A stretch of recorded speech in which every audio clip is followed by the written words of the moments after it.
পবিত্র মাহে রমজান উপলক্ষে আলোচনা, তেলাওয়াত ও মোনাজাত নিয়ে বিশেষ অনুষ্ঠান মাহে রমাদান।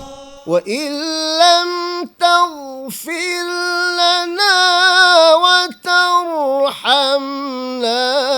لنكونن من الخاسرين।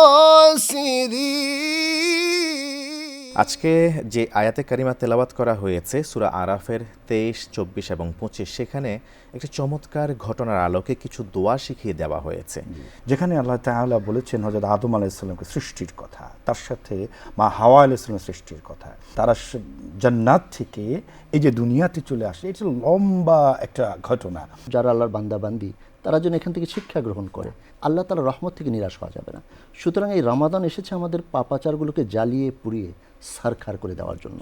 الصابرين والصادقين والقانتين।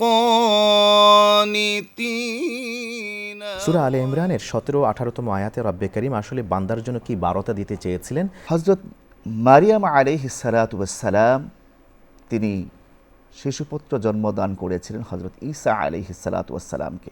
বিধর্মীরা যেহেতু তার সেহেরি খেত না, আর প্রিয় নবী মুহাম্মদ রাসূলুল্লাহ সাল্লাল্লাহু আলাইহি সাল্লাম তিনি সেহেরি খেতেন। হযরত মারিয়াম আলাইহিস সালাম পুতু পবিত্র একজন মহিলা।